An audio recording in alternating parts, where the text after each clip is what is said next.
Ok, mesdames et messieurs, j'ai à vous parler. J'ai fait une vidéo il y a de ça plus d'1 an.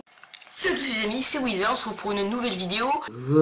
Et bien dans cette vidéo, qu'est-ce que j'avais dit? Un jeu inspiré de faits pas réels.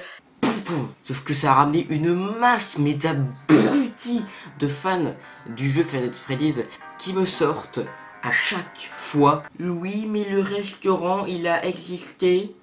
En réalité, mais il a brûlé. Je vous explique, en gros, c'est l'histoire d'un jeu que les gens me racontent en me disant que c'est réel, et c'est totalement faux.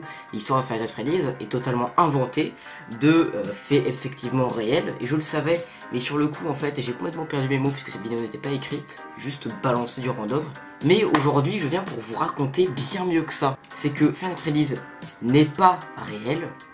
En revanche, un autre restaurant, Chuck E. Cheese, c'est une chaîne de restaurant américain qui existe toujours et sont été les premiers à faire un restaurant donc qui vend des pizzas, mais en même temps qui permet de jouer à des jeux. Il y a des bornes d'arcade à l'intérieur. Est-ce que ça vous rappellerait pas un petit restaurant 1? Et aujourd'hui je vais vous raconter en gros à l'intérieur de ce restaurant qu'est-ce qui fait que Five Nights at Freddy's est né.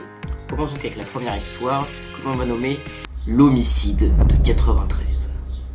Donc cette première affaire s'est déroulée en 1993.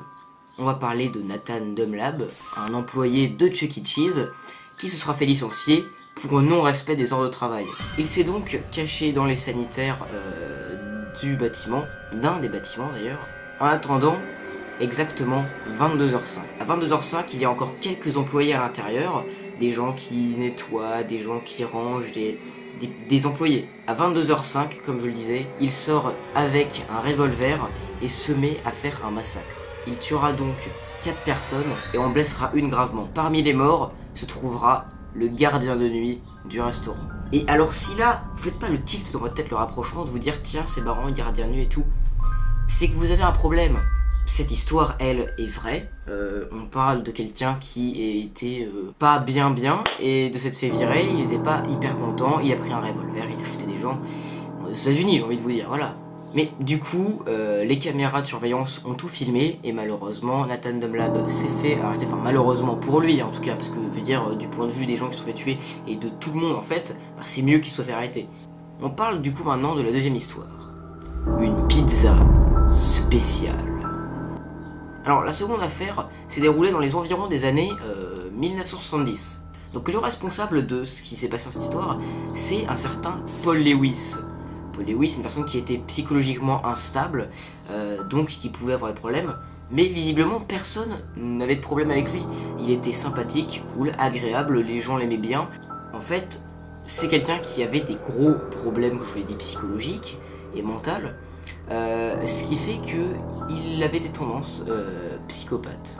Paul Lewis avait le rôle de la mascotte donc de Chucky ou Chuck, je sais pas réellement le nom de la souris. Donc c'est cette souris. Alors du coup non, à cette époque elle ressemblait plutôt à ça.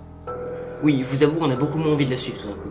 Il a donc tout simplement invité des enfants à le rejoindre dans une pièce qui est à l'écart de celle des parents et des autres clients, en leur promettant les plus grandes pizzas du monde. C'est génial. Et aussi du soda à volonté. Mais c'est génial. Malheureusement, dans tout ça, il y avait du sédatif que l'on peut traduire pour les gens qui ne comprennent pas trop par somnifère. On aurait pu s'en arrêter là et se dire, bon, bah il a fait dormir des enfants, c'est la sieste quoi.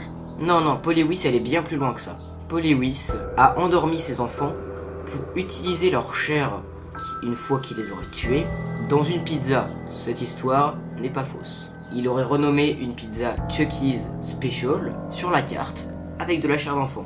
Personne ne s'est posé de questions, c'est lui qui s'en occupait. Jusque là son affaire se passe bien, il y a de la viande dans les pizzas, ça ne choque personne. Mais un client, tranquillement en mangeant, a découvert ce qu'on appelle plus communément un doigt dans sa pizza. Du coup, un doigt d'enfant dans une pizza, c'est pas la chose la plus rassurante quand tu sais que depuis le début, tu es en train de bouffer cette pizza. Du coup, ils ont porté plainte, les flics ont cherché à comprendre qui avait fait ça, et il s'avère que c'était bel et bien Paul Lewis, qui voulait créer la meilleure pizza du monde. C'est un peu raté finalement. Du coup voilà, c'était les histoires en rapport avec Chuck E. Cheese. Chuck E. Cheese qui a réellement existé et existe toujours d'ailleurs. Ils ont même un petit jeu d'ailleurs où l'on peut se déplacer avec une planche comme ça. Je l'avais testé pour le fun. À l'issue de cette vidéo, qu'est-ce qu'on apprend? Que si on vous propose des grandes pizzas et des sodas à volonté, il ne faut pas suivre le monsieur déguisé en souris creepy. Et surtout que Freddy Fazbear Pizza est complètement mythe. C'est une légende, ça n'existe pas. Et je ne vais pas faire la même erreur que dans ma dernière vidéo. Peut-être un jour que ça existera.